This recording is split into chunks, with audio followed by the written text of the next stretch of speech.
What's going on, guys? LeonBratt's here, and in this video I'm going to teach you how to set up Streamlabs so you can take the content that you love creating and live stream it across the internet worldwide. This video is made for musicians, however, if you're a gamer, you can use these steps also. So why should you live stream your content on the internet? Well, as a working musician, you can be playing endless amounts of gigs to people in pubs, clubs and venues, but if you're anything like me, then most, if not all, of your gigs would have been cancelled at the moment due to the pandemic. Live streaming is a fantastic way to play as many shows as you want per week, and you can play for it however long you want as well. It's completely up to you, and the best thing is you have access to a worldwide audience within the click of a button. Now, if you've played live music in a pub, club or venue before, then you've probably played to a near empty room. We've all been there, trust me. Even if you've never played a live show in your career before and you want to start, Twitch is the place to be. Everything can be set up, all ready to go. You can literally leave it underneath the desk and just slide it out when you want to do a live stream. Whereas when you take all your stuff to a gig, you have to go through the whole setup. You've got to go through the whole process of everything, sound checks, all of this stuff. And the best thing about live streaming in a pandemic is that you do not have to leave your house. You don't have to go anywhere. So before we get started and we get onto the PC and start setting up Streamlabs to stream on Twitch, I just want to say a huge thank you to the sponsor of this video, NZXT. I would like to introduce you to the brand new Capsule microphone from NZXT. The Capsule microphone gives you a crystal clear audio signal for your voice, whilst at the same time suppressing any unwanted background noise, making it the perfect addition for any gaming setup. The Capsule microphone has an immense frequency response rate ranging from 20 Hz all the way up to 20 kHz. This cardioid USB microphone is available in either black or white, and it looks sleek and super clean on any desk. Make sure you go and use the link in the description and go and pick up your Capsule microphone from NZXT today. Alright, let's get on with the video. Okay, so we're onto the PC now, and the first thing you're going to want to do is download Streamlabs and get that installed. All you need to do is come over to streamlabs.com and then just click on download Streamlabs and install it. So once you've got Streamlabs all set up and installed, this is going to be the screen that you're welcomed with, and this is your blank canvas to start setting up the stream. Now we're going to do a really basic tutorial today. We're going to add in a webcam. I'm going to go through the settings. I'm going to add a microphone and also the alerts, so whenever someone follows you or they donate any money or subscribe to the channel, that's going to set up an alert. Well, it's going to ping an alert on the screen, and we're going to set up that today. So basically, after this video, you can go and stream. You will be able to go and stream, but this is like super basic. So anyway, the first thing we're going to want to do is set up a webcam. Now, all you need to do is come into the middle section just here where this says sources, and you're going to come over to here where it says the plus. You're going to click on the plus icon and click on video capture device. Now click add source, and then you're going to rename this to webcam, for example. You can name it whatever you like. You can name it the name of your camera, like a Sony camera or whatever you want to do. I'm just going to put webcam in there just for the ease of this video. Then click add source. Now in this drop down box here, you're going to add in your webcam that you'd like to use. For me, this is going to be the cam link here, and I'm just going to click on that and then scroll down a little bit, and I'm going to go on custom. Click on custom, and now I'm going to be streaming in 1080p. You want to do all this in 1080p, and we'll go through all the settings of output settings to the stream in a little bit later on, but yeah, make sure this is 1080p. You can click on match output FPS and then video format. I can leave that as any, actually, that's fine. Default, I'm going to choose 701. Color range, I'm going to click on partial, and then the buffering, I'm going to click on disable, and then scroll down, and I am going to click on capture audio only. We're going to take away the audio from the webcam because we're not going to use that webcam. We're going to use a microphone, and then we can click done on that.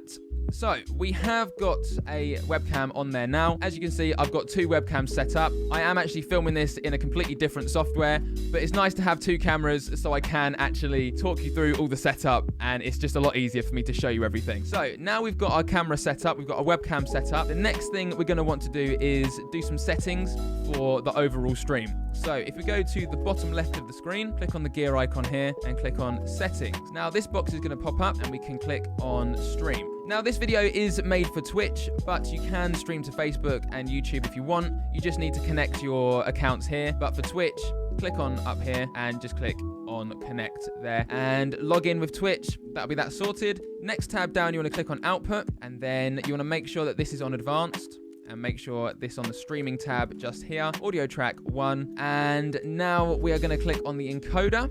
And now for these settings, there is actually a website from Twitch, which I'm going to show you in just a second. And that goes through the recommended settings that Twitch recommends. It depends on your internet speed. So what I would personally do is go to speedtest.net, run a quick speed test and see what your output bitrate is, for example. So let's go to the internet, and I'm going to go to speedtest.net. Okay, so once you're on speedtest.net, the next thing you need to do is click on go. Then you're just going to do a quick speed test, and you're going to see what your upload speed is. Your download speed doesn't matter, it's your upload speed that you're going to be paying attention to. Okay, so once your speed test is complete, you need to pay attention to the upload speed just here. Now I've got an 18.72 upload speed, and in your bitrate is going to be times this number by 1,000. So my bitrate is essentially 18,000 kilobits per second. So basically your upload speed times that by 1,000, and that is the bitrate that your internet works at, pretty much. So the next website we want to go to is stream.twitch.tv/encoding, which is this one here. Now, if you've got a decent graphics card in your computer or an NVIDIA graphics card, then you can look at these NVIDIA NVENC specs here. If your computer's not that good and is not the best of PC builds, then I would look at the X264 specifications over this side. So for me personally, I've got a decent NVIDIA graphics card, and I'm going to be using these settings along this column here. And I actually stream in 1080p 60 FPS, which is 60 frames per second. However, if you're watching this video, you're probably not partnered on Twitch. When you get partnered on Twitch, you can give your viewers an option to change the quality that they watch in. Sometimes you do get the option. Most of the time you don't get that option when you're not partnered. So what I would probably recommend streaming in is 720p 30 FPS. This just means that everyone is going to be able to watch your content, because some people are going to be watching on mobile and they're going to be not on a decent Wi-Fi. So you just need to take those people into account, pretty much. Whereas for me, I'm partnered, so people can watch in a lower quality if they need to. Like I said, if you're not partnered, I would go 720p. It's just going to be so much easier for your viewers to watch, and it just means more people can watch your stream at the same time, if that makes sense. So with that being said, we're now going to look at the bitrate. So the bitrate here, remember that we just did the speed test, and my bitrate is 18,000. Twitch recommends for 1080p 60 FPS a 6,000 kilobit per second bitrate, which is, my internet is leaving loads and loads of room for that. So if you've got the same kind of internet speed, you can run it at 6,000 kilobits per second, but you can also run it at 3,000 kilobits per second if you're running 720p. It's completely up to you. You can do a bit of trial and error with this. It's completely up to you. But these are the recommended settings that Twitch give you. I will leave this link in the description below, so if you need to have a look through this website, and you can also have a look at the encoding chart just over here, and all the info about encoding. The link's in the description. You can go and have a look at that.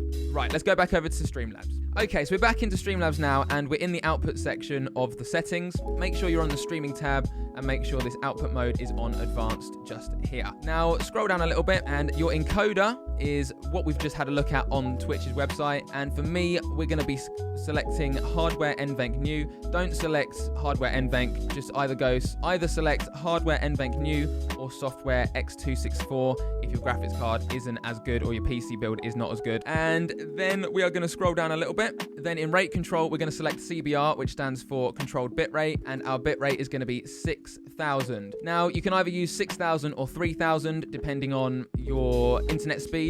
And if we scroll down again, we've got keyframe interval. Put this to 2. On preset, we can select quality, profile, high. Have this on high just here. We select psychovisual tuning on, and then GPU 0, max B frames 2. Okay, now the next thing we can want to do is go over to the audio tab. Now I've got mine set to 44.1 kilohertz. This depends on your audio interface. It's either going to be 44.1 or 48. Just kind of double check your audio interface. For me, I can click on the bottom right of my screen, and I've got my audio interface here. I can set my sample rate and as you can see, that says 44.1 just there, or I can set that to 48, but I always use 44.1. It's just personal preference. And channels, this is either going to be in mono or stereo, so depending on how your audio is going to be set up, if you're just using one mixer or an audio interface and it's all going to be a mono channel, then please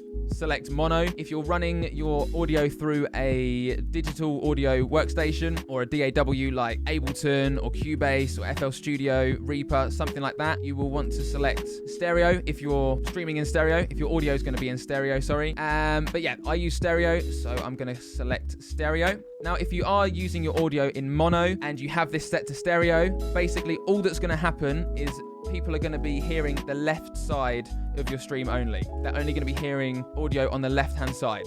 So if you get that problem, make sure you just set it all back to mono. It does require a restart. So if you are live, you are going to have to restart Streamlabs and restart your stream. But just make sure this is all done before you go live and you should be fine. Now, if you scroll down a little bit more, the desktop audio device, this is your desktop audio. Now I'm going to select output 1 and 2. And that is where my audio is going to come out of through to my headphones. And with the microphone, you can click on this one here, mic auxiliary device 1. Click on that, and then you can click on your input 1 and 2, or input 1, input 2, input 3, input 4, whichever one your microphone is selected. If you were doing a mono stream instead of stereo, I would click on input 1 and 2. This is for my personal audio interface anyway. This just means that I can plug my microphone into the first input of my audio interface and then my guitar into the second input, and that will come through both at the same time as a mono signal. So yeah, you can click on, say, input 1 and 2, and that should be fine. However, I've actually got my microphone on 3 and 4 at the moment, so if I just click on that, then you should be able to see, there we go, that's popped up now. But yeah, so that's that. And then the next thing we want to go is click on the video settings just here. Now the base canvas resolution is going to be your webcam, and this is going to be 1080p.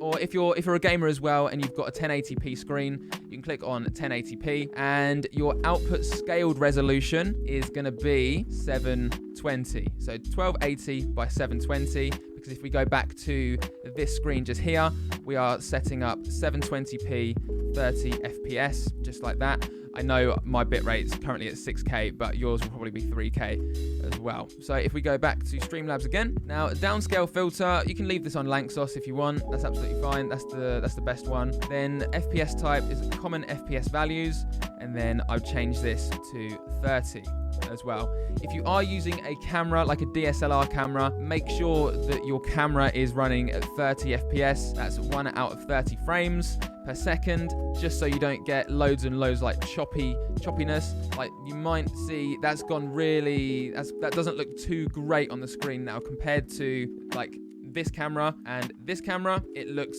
very, very different because this camera up here is set up for 60 FPS, whereas this camera over here is also set to 60 FPS, but I'm recording this camera in 60 FPS at the moment. So if I set this back to 60, this will probably be nice and smooth now on the screen, just like that. So yeah, leave this on 30 FPS and you should be fine. Hopefully that bit just there wasn't super confusing about the two cameras there. You can feel free to ignore that bit. Leave this on 30 FPS and you should be fine. Right, okay, so next up, we want to click on the advanced settings just here. And now this is your video bit. So in the video tab, you can click on NV12, that'll be fine. Color space 601, partial for the UYV color range. And you can click on force GPU as render device as well if you wish. And that's pretty much it for that. Automatically reconnect, enable this. I've got my retry delay as 10 seconds and maximum tries as 50 seconds there. And that is pretty much it. So that is it for your settings. Click on done. Now, what we want to do next is actually add in your alerts and your alert box. So if we click on the plus icon here in the sources again, and now we can click on alert box just here. Click on add source, alert box, that's absolutely fine. So with the alert box, we're going to leave this as a super basic alert box now. We're not going to do too much with it. I'm going to do this in another video for you. And yeah, so with the followers, you can click on follows here, and all you need to do is if you want to change anything, you can click on media, and then you can add in files here, say change media, etc., etc. Change the sound file as well by changing media there. But if you would like to test the widgets and see how everything works, you can click on test widgets here. Move this out of the way a second, and then click on the follow. You can test the follow there, and subscription as well. Bits, donations, etc, etc. And if you would like to move anything, you can click on, say, your alert box there. You can move that over to this side. Now, if you just drag the corner of the alert box, you can do just like that. You don't have to touch anything with the keyboard. You can just drag that, and that will do whatever you want it to do. You can click on test widgets down here as well. So click on follow, and then you can drag that. Click on there. Drag that to wherever you want it. Click on follow again. Say, actually, no, yeah, we can have that just over here. Say a little bit bigger. That'll be perfectly fine. Just like that. Okay, so if you would like to set up a new scene, say for example, you had this camera just here like this, but you'd want to make it, say, a zoom in, you can easily do that by going down to the bottom left in the scenes section just here. Now, if you right click on this scene, you can click duplicate, and then you can call this, say, main webcam zoom, for example. Click on done. And now you can make sure you actually clicked on this scene just here, and click on your webcam, and then drag that down here, drag that across, drag it up like that, say a little bit more, just like that. Okay, cool, that looks great. Say for example, you're talking to chat, you want a new scene, you just want to zoom in, well, that's all you need to do. And so if we click on back on the scene, on the main scene, so this would be your main webcam scene where you're playing your music. And then if you wanted to do your zoom in, all you need to do is click on this one just here, and that is going to give you your zoom in. You can click between the two, just like that, So there we go. That is pretty much the basics, and that's all you need to do. That is everything that you need to know. Apart from the chat, if you want to find out where the chat is, click on this little arrow, and that is going to load up your stream chat just there, where everyone can talk and everyone can do whatever they want, blah, blah, blah, blah, blah, blah, blah, blah. That's where everything's going to show up. Okay, so that is it. That is everything. So there we go, guys. That is how to set up Streamlabs. I hope you found this video helpful. If you did find this video helpful, then please do smash the like button as hard as you can. Hit subscribe down below for more videos like this every single week. And also in a future video, I am going to be running through more advanced tips and tricks and more advanced stuff to get set up with this. And this is super basic. Like, this is really, really, really basic. There's so many things you can do with Streamlabs and OBS. So many things. But this is enough to get you streaming, and this is enough to get you started for now. Hope you found this helpful. If there's anything you need help with in the comments section below, I'd be more than happy to help you. But yeah, take it easy. Thank you so much for watching this week's video, and I'll see you soon. Happy streaming. Peace.